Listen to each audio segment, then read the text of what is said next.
Hello friends, आप सभी का स्वागत है क्वालिटी एजुकेशन के अपने इस प्लेटफॉर्म पर। तो फाइनली सीईटी 10+2 का नोटिफिकेशन आ चुका है, उसकी विज्ञप्ति जारी हो चुकी है।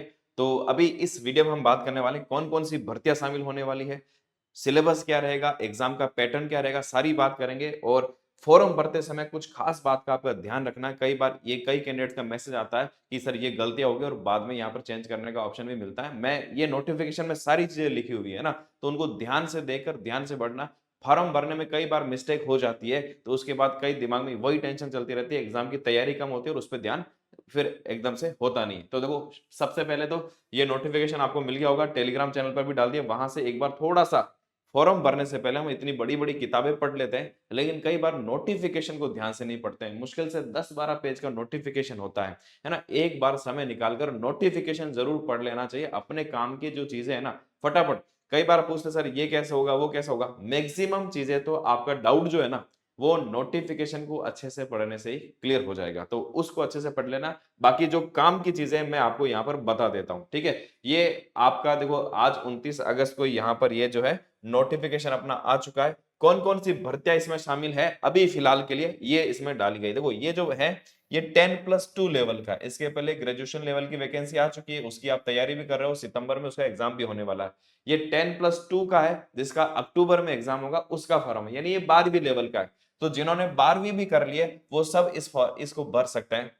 जिन्होंने ग्रेजुएशन लेवल का भरा है, मैं कहूँगा कि आप सबको भी इसको ज़रूर भरना चाहिए। ये नहीं कि ये हमारे काम का नहीं, हमने अगर आप अभी किसी सर्विस में नहीं हैं, सरकारी सर्विस में जाना चाहते हैं, तो सबको 10+2 का भी भरना चाहिए। ये सारी वैकेंसी आप सबके लिए भी काम की होगी। तो इसमें मेनली वैकेंसी कौन-सी है? तो एक तो इसमें वनपाल को शामिल किया गया है। वन रक्षक लिखा हुआ नहीं है, लेकिन अगर वन रक्षक भर्ती निकलती है, वो भी इसी में शामिल की जाएगी बाद में। क्लियर है? क्योंकि राजस्थान वन अधीनस्थ सेवा से जो भी आएगी, चाहे वन रक्षक हो, वनपाल, इसी में शामिल होगी। इसके अलावा जो हॉस्टल सुपरिंटेंडेंट है, छात्रावास अधीक्षक है, जिसका एग्जाम अभी यहाँ पर हुआ है, ठीक है ना? वो वापस अगली बार एग्जाम आएगा तो इसी में शामिल होगा। इसके अलावा सारा जो आप देखो, चाहे लिपिक ग्रेड सेकंड हो, चाहे कनिष्ठ सहायक हो, लगभग एक ही बात है, बस विभाग के हिसाब से अलग-अलग यहाँ पर नाम हो गया इनका। तो सारे जो भी एलडीसी के अगले एग्जाम होंगे, वो भी इसी में शामिल हो, चाहे किसी भी यहाँ पर विभाग का यहाँ पर निकले, एलडीसी सारी की सारी इसी में यहाँ पर शामिल होने वाली। और इसके अलावा जो सबसे बड़ी वैकेंसी जिसका सबसे ज्यादा इंतजार करते हैं, कांस्टेबल की जो वैकेंसी है, इस बार भी सीईटी में और अगली बार अब जो आने वाली है, कांस्टेबल की जो वैकेंसी है, वो भी इसी में शामिल होने वाली है। तो जो कांस्टेबल के लिए सीरियस विद्यार्थी है, इस सीईटी को भी सीरियस ले लेना। ऐसा नहीं हो जाए कि अगर आपका सीईटी एग्जाम क्लियर नहीं हुआ, तो फिर आप कांस्टेबल एग्जाम भी नहीं दे पाएंगे। तो अगर आप कांस्टेबल की तैयारी कर रहे हैं काफी टाइम से, तो सीईटी को सीरियस लेकर पहला टारगेट होना चाहिए कि सीईटी को अच्छे से क्लियर कर ले, इसकी अच्छे से तैयारी करें। अगर आपने इसकी अच्छे से तैयारी करके अच्छे मार्क्स के साथ, सिर्फ 40% अपना टारगेट नहीं रखना, अगर आपने इसमें अच्छे मार्क्स ले आए, तो मान के चलिए कि आपकी इसकी अच्छी तैयारी वैसे ही यहाँ पर हो जाएगी। तो एलडीसी है, कांस्टेबल है, वनपाल है, वन रक्षक, इसके अलावा भी जो आगे कई ऐसी भर्तियां जो 12th लेवल की होगी, संभावना है कि इसका धीरे-धीरे, जैसे पिछली बार में क्या हुआ, वैकेंसी जारी कर दी, कुछ भर्तियों का नाम दिया गया, धीरे-धीरे कुछ भर्तियां और नई निकाली, उसको सीईटी में शामिल कर लिया। तो ऐसा हो सकता है कि कुछ भर्तियां बाद में भी सीईटी में शामिल यहाँ पर की जाए। तो सीईटी एग्जाम सबको देना ही है, सीरियसली देना है और अच्छे से तैयारी करके इस एग्जाम को देना है। हमें ये ध्यान में यहाँ पर नहीं रखना है कि 40% लाना बस ही है। क्योंकि अगर आप जो तैयारी करोगे सिलेबस की, वो आपके किसी न किसी एग्जाम में ज़रूर काम आएगा। तो ऐसा नहीं है कि एक्स्ट्रा हम क्यों पढ़े, हम तो 40% तक ही पढ़े, ऐसा ध्यान में आपको नहीं रखना है। अब यहाँ पर आगे देखो, कुछ बात करते हैं। एक तो पहले जो 15 गुना था, वो वाला सिस्टम अब हट गया, ग्रेजुएशन लेवल में भी हट गया। न्यूनतम 40% अंक जो अपने को लाना है, वो बात की जा रही है। अगर एससी एसटी कैटेगरी में आप आते हैं, तो 5% शीतलीकरण हो जाएगा, यानी 35% पे भी क्लियर हो जाएगा, ठीक है? तो 35% पे भी आपका यहाँ पर क्लियर हो जाएगा। पर मैं आपको बार-बार वही बात कह रहा हूँ, अपने को 35% और 40% पर ध्यान रखना ही नहीं है। अपने को तो मैक्सिमम परसेंटेज लाने हैं जो ला सकते हैं, यानी 60-70 का ही अपने को टारगेट रखकर यहाँ पर चलना है, ठीक है? आगे इसमें जो बात लिखी हुई है कि आगे जब कोई भी भर्ती आती है, उसमें जो आयु अनुभव है वही काम आएगा, इसके अनुसार अपने को नहीं चलना है, ठीक है? और क्या इंपॉर्टेंट बात है, फॉर्म भरने में, अब जब फॉर्म भरने जाएंगे, अब आपको पता है कि आजकल OTR system one time registration चलता है, ठीक है? तो अगर आप में से, क्योंकि ये 10+2 है तो मुझे पता है कई कैंडिडेट पहली बार ही फॉर्म भर रहे होंगे, तो पहली बार फॉर्म भर रहे हैं तो आपको वन टाइम रजिस्ट्रेशन करवाना पड़ता है, एक ही बार फीस देनी पड़ती है। आजकल बार बार फॉर्म भरने के लिए बार बार फीस देने की आवश्यकता नहीं होती है। तो सबसे पहले आपको वन टाइम रजिस्ट्रेशन करवाना पड़ेगा, और इसमें साफ बात लिखी हुई है कि वन टाइम रजिस्ट्रेशन वाला जो फॉर्म आप भरते हैं ई मित्र पर जाकर, आप कहीं पर भी भरते हैं, मैं तो आपको यही कहूंगा भाई, आप जो अच्छे ई मित्र हैं वहीं जाकर भरवाएं, खुद भरने से भी बचें, और जो अच्छे ई मित्र हैं जो रेगुलर भर्तियों का फॉर्म भरते हैं वहां भरवाएं, क्योंकि उनको सब कुछ आइडिया रहता है भाई कोई चीज मिस नहीं हो जाए, छूट नहीं जाए। ठीक है, तो अच्छे से सावधानी से करना इसको।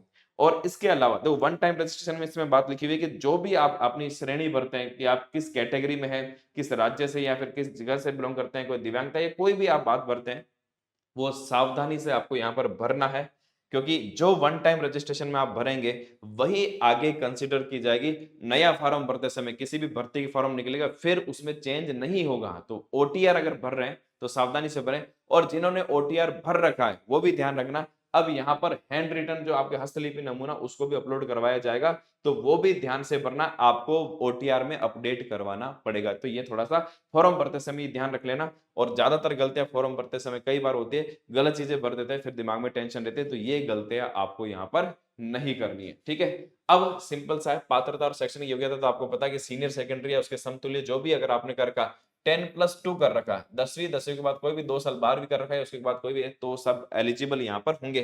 क्या अंतिम वर्ष वाला सम्मिलित हो सकता है? तो ये भी पता है कि ये भी सम्मिलित हो सकते हैं, लेकिन एग्जाम के डेट से पहले आपके पास इसका पास होने का सर्टिफिकेट आ जाना चाहिए। ठीक है, मतलब पास हो जाने चाहिए आप। आयु क्या चाहिए? तो 1 जनवरी 2025 को आप 18 वर्ष की आपकी आयु हो जाए, तथा अधिकतम 40 वर्ष आपकी एज होनी चाहिए, 40 साल से ज्यादा नहीं होनी चाहिए। इसके अलावा अगर 40 साल से ज्यादा है तो किसको छूट मिल सकती है? अगर सामान्य वर्ग की जनरल कैटेगरी की महिला अभ्यर्थी तो 5 साल की छूट। अगर यहां पर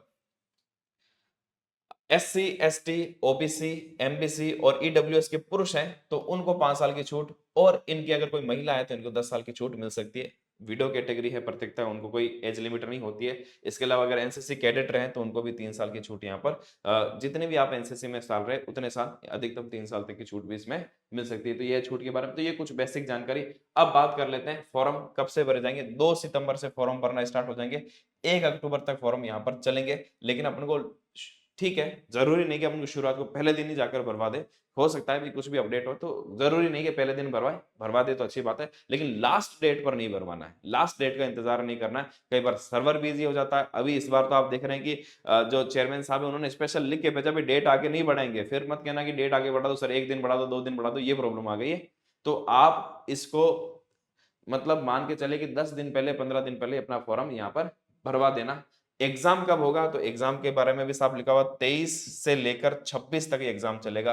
अलग अलग डेट पर एग्जाम चल सकता है, क्यों? क्योंकि सीईटी में हर कैंडिडेट सीईटी का एग्जाम देगा, लाखों की संख्या में कैंडिडेट होंगे अलग अलग। और यहाँ पर यह भी क्लियर किया हुआ है कि अगर अलग अलग यहाँ पर होगा तो नॉर्मलाइजेशन भी किया जाएगा। परीक्षा एक से अधिक चरण में होगे, नॉर्मलाइजेशन किया जाएगा, और वो सामान्य प्रोसेस है। जब एक ही परीक्षा अलग अलग दिन में आयोजित होती है तो नॉर्मलाइजेशन वहां पर होता ही है। और प्रवेश पत्र आपको बाद में वेबसाइट के माध्यम से यहाँ पर मिल जाएगा। आगे बात करते हैं। अब बात कर लेते हैं थोड़ा सा परीक्षा की स्कीम क्या है, परीक्षा का पैटर्न क्या है। तो देखो, आपको जो सब्जेक्ट है वो यहाँ पर दे दिया कि इतिहास, कला, संस्कृति, साहित्य, परंपरा, विरासत, भारत राजस्थान का भूगोल, राजस्थान पर विशेष बल के साथ राजनीतिक व्यवस्था भी हो जाएगी, अर्थव्यवस्था, इसमें सिर्फ राजस्थान की अर्थव्यवस्था है। ग्रेजुएशन लेवल में भारत की अर्थव्यवस्था भी यहाँ पर दे रखी थी, है ना। यहाँ पर आप देखोगे कि जो सीईटी का ग्रेजुएशन लेवल का जो सिलेबस था उसमें भारतीय इतिहास भी शामिल था, तो वो थोड़ा सा डिटेल में था, यहाँ थोड़ा सा सीमित यहाँ पर दिया हुआ है। तार्किक विवेचन और गणित में भी देखेंगे तो वहां थोड़ा सा ज्यादा डिटेल में था। साइंस टेक वहां पर थोड़ा सा ज्यादा डिटेल में था, है ना।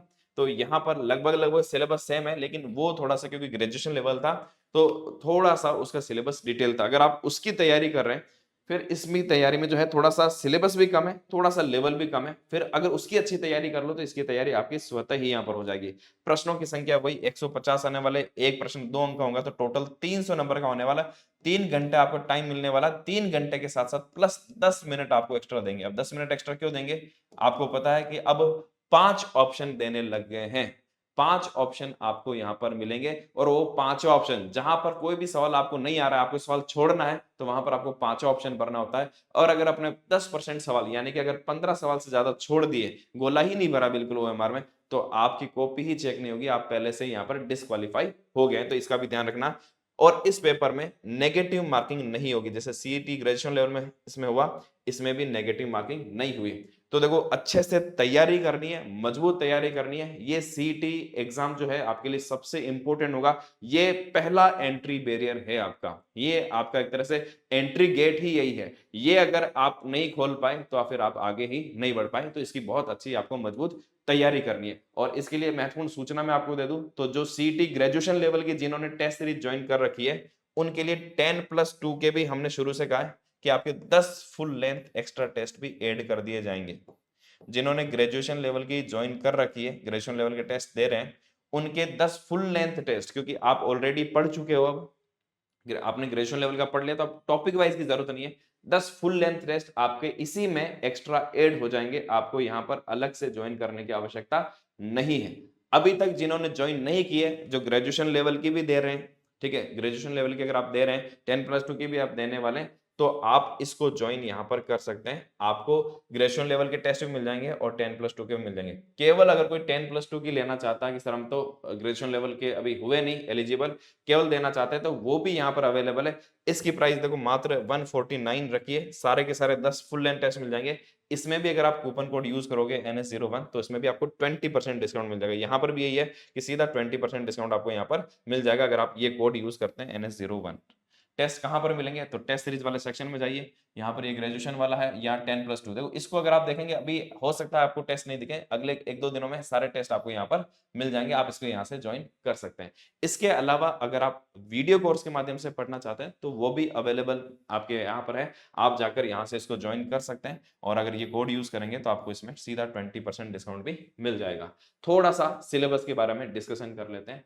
सिलेबस में देखो सबसे पहला दे रखा है राजस्थान का इतिहास।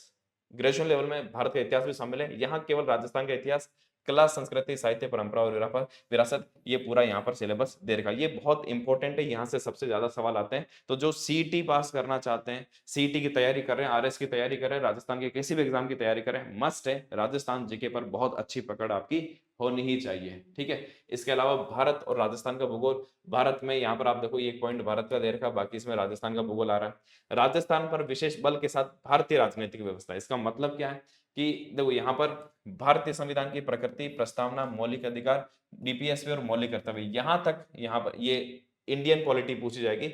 आगे आप देखो कि यहाँ पर भाग 5 और उससे आगे नहीं दे रखा, तो उससे आगे नहीं पढ़ना है अगर आप सिर्फ इसकी तैयारी कर रहे हैं। तो हमें यहाँ पर देखना है कि राजस्थान की पॉलिटी अच्छे से तैयार करनी है। इसके अलावा राजस्थान की अर्थव्यवस्था है, अर्थव्यवस्था थोड़ा सा लेटेस्ट होता है, अपडेट है, तो अपडेटेड आपको यहाँ पर पढ़ना है ना। अगर आप ग्रेजुएशन लेवल का कोर्स, वीडियो कोर्स आपने ज्वाइन कर रखा है, तो विजेंद्र सर का जो आर्थिक समीक्षा और वो सारा ऑटोमेटिक आपके वहां पर ऐड हो गया, आपको वहां पर ऐड कर दिया गया होगा। बाकी अगर आप केवल अर्थव्यवस्था, ठीक है, आप अर्थव्यवस्था, आर्थिक समीक्षा, बजट पढ़ना चाहते हैं, जो इसके लिए बहुत इंपॉर्टेंट है, उसमें आप विजेंद्र सर का जो आर्थिक समीक्षा वाला, वो अलग से भी ज्वाइन कर सकते हैं, वो भी आपके पास उपलब्ध है। और इसके अलावा ये है दैनिक विज्ञान। ये देखो अब क्या है कि सिलेबस आपको बहुत बड़ा दिख रहा होगा, पर एक्चुअल में क्या है, इन्होंने टॉपिक को बहुत डिटेल में लिखा है। जैसे एक एक टॉपिक लिख दिए, रासायनिक परिवर्तन, उत्प्रेरक, ऑक्सीकरण, अपचयन, अभिक्रियाएं, बहुलक, यौगिक, इसलिए थोड़ा सा बड़ा दिख रहा है। इंग्लिश में भी लिख दिया तो बड़ा दिख रहा है। बाकी सिलेबस आप देखोगे थोड़ा सा, जिनको साइंस बैकग्राउंड नहीं है उनको थोड़ा सा मुश्किल लगेगा। बाकी साइंस का सिलेबस भी बहुत ज्यादा ये बड़ा नहीं है और ज्यादा कठिन भी नहीं है, बस ये इसको डिटेल में लिखा हुआ, तो देखकर डरना नहीं कि बहुत बड़ा साइंस का, एक्चुअल में टॉपिक्स डिटेल में लिख दी, इसलिए यहाँ पर ऐसा लग रहा है। इसके अलावा रीजनिंग और मैथ्स को भी दोनों को शामिल करके लिखा है, अलग अलग यहाँ पर नहीं लिखा गया। रीजनिंग का तो सिर्फ इन्होंने यहाँ पर 2 पॉइंट दिए, बाकी ज्यादातर ये जो लिखा हुआ है सारा का सारा मैथ्स का, और उसमें जो अभी एलडीसी का सिलेबस चल रहा था वो वैदिक विधि और ये सारी चीजें यहाँ पर दी हुई। इसके अलावा हिंदी है ना, हिंदी के कंप्लीट टॉपिक्स, मतलब अगर सिलेबस की बात करें तो सिलेबस में तो सब्जेक्ट तो सारे डाल दिए, जितने सब्जेक्ट आरएस में नहीं है उतने सब्जेक्ट यहाँ पर सीईटी में डाल दिए, कि जितने भी वैकेंसी आए उसमें सब में जो भी सब्जेक्ट आते हैं वो सारे के सारे आपको यहाँ पर मिल जाएंगे। तो ये हिंदी का है, यहाँ पर ये इंग्लिश, कंप्यूटर भी इसमें शामिल है। कंप्यूटर की बहुत सारी क्लास अनूप सर ने अभी पिछले कुछ दिनों में अपने YouTube चैनल पर करवाई, उन सारी क्लासेस को भी देख लेना, आपको बहुत फायदा वहां पर मिलने वाला है। राजस्थान जीके की मोहन सर ने क्लासेस करवाई, उन सबको देख लेना। मैराथन क्लास करवाई है, उनको देखना। मोहन सर की क्लास और आने वाली, कल मैराथन क्लास आने वाली, उसको भी आप अच्छे से देख लेना। और इसके अलावा ये करंट अफेयर्स, ये सारे चीजें आने वाला है, ठीक है। और अभी मैंने जो आपको बात बताई इसका भी ध्यान रखना है, एग्जाम टाइम में 5 ऑप्शन आएंगे और विशेष ध्यान रखना है अपने को कि पांचवा ऑप्शन मतलब एक भी ऑप्शन नहीं छोड़ना। अगर आपने एक भी ऑप्शन छोड़ा, एक भी गोला छोड़ा, आपने ओएमआर में एक भी गोला छोड़ दिया तो 1/3 मार्क्स कट जाएंगे। ध्यान रखना, नेगेटिव मार्किंग नहीं है। अगर आप सवाल गलत करते हैं तो आपके नेगेटिव मार्क नहीं, आपको सवाल सारे करने, नेगेटिव मार्किंग तो नहीं है। लेकिन अगर आपने गोला भरना छोड़ दिया तो 1/3 अंक कट जाएंगे। तो क्या करना है, गोले सारे भरने हैं। अगर आपने 10% गोले भरना ही छोड़ दिया तो डिस्क्वालीफाई यहाँ पर हो जाएंगे। इन बातों का आपका विशेष ध्यान रखना है। 10% से अधिक गोले नहीं किए तो अयोग्य घोषित कर दिया जाएगा। क्लियर। और इसके अलावा अब बहुत सारे क्वालिटी कंटेंट आपको टेलीग्राम चैनल पर आपको मिल जाएंगे। क्वालिटी एजुकेशन आरएस का जो अपना टेलीग्राम चैनल है उसको आप जरूर ज्वाइन कर लेना। और अब क्योंकि ये बात चल रही है कि ऐसा नहीं हो कि टेलीग्राम भी कभी भी बैन कर दें, तो टेलीग्राम तो ज्वाइन कर लेना, क्योंकि सारा कंटेंट पुराना सारा उस पर आपको मिल जाएगा। जितना सर्च करेंगे पिन किए हुए हैं बहुत सारी जो इंपॉर्टेंट चीजें। और इसके साथ साथ ही जो अपना व्हाट्सएप चैनल है उसको भी ज्वाइन कर लेना, ताकि अगर कभी इसमें प्रॉब्लम आए तो यहाँ पर भी आपको आगे रेगुलर कंटेंट यहाँ पर आपको मिलता रहेगा। तो अब करना क्या है, सारी भर्तियां आ चुकी है, सीईटी 10+2 ग्रेजुएशन लेवल, और उसके बाद लगातार बहुत सारी भर्तियां आने वाली है। 2025 में भी बहुत सारी भर्तियां आई। तो बस अब आपको पूरी तरह से फोकस होके, डिसिप्लिन होकर आपको हार्डवर्क करना, मेहनत करनी। सिर्फ 1 साल का समय, 6 महीने से 1 साल का समय आप अपने आप को साध लो, थोड़ा तपस्या में लीन कर दो अपने आप को, डिसिप्लिन होकर फोकस होकर तैयारी कर लो। तो मैं आपको बताता हूं 6 महीने से 1 साल बहुत होता है। जमकर तैयारी कर लो, 8 10 12 घंटे जितने टाइम दे सकते हो, जितनी आप रिवीजन कर सकते हो और जितना प्रैक्टिस कर सकते हो। देखो ध्यान रखना, प्रैक्टिस मस्ट है, टेस्ट सीरीज तो मस्ट है। आपको बहुत 150 200 250 में सारी टेस्ट यहाँ पर आपको मिल जाएंगे। जहां पर भी ज्वाइन करना चाहें वहां पर आपको मिल जाएंगे। जितनी ज्यादा है उतनी ज्यादा प्रैक्टिस सेट कीजिए, उतनी ज्यादा प्रैक्टिस दीजिए। आप मान के चलिए 6 महीने से 1 साल में आपकी तैयारी का लेवल वो हो जाएगा। और सीईटी खास तौर पर इस एग्जाम की तैयारी करते करते आपका लेवल वो हो जाएगा, आप कोई सा भी एग्जाम पास कर सकते हैं। तो 6 महीना साल भर अपने आप को थोड़ा सा डिसिप्लिन होकर अपने आप को साधना है। 6 महीने से साल भर में आप कोई सा भी एग्जाम पास कर सकते हैं। और बाकी मैं हमेशा आपको साथ हूँ सही गाइडेंस देने के लिए, क्योंकि सही गाइडेंस बहुत जरूरी है। अगर आप सही राइट डायरेक्शन में जा रहे हैं तो आप निश्चित रूप से अपना लक्ष्य हासिल कर ले जाएं। तो मैं आपके साथ हूँ। कोई भी आपको डाउट हो, आपके कोई सवाल हो, आप मुझे कमेंट में लिख सकते हैं। जो भी जेन्युइन सवाल होगा, कमेंट होगा, कॉमन ऐसे क्वेश्चन जो सबके लिए जरूरी है, मैं वहां पर रिप्लाई जरूर करूंगा, या फिर अगले वीडियो में उसकी चर्चा जरूर कर लेंगे। ठीक है, तो मिलते हैं वापस नेक्स्ट वीडियो में। Thank you.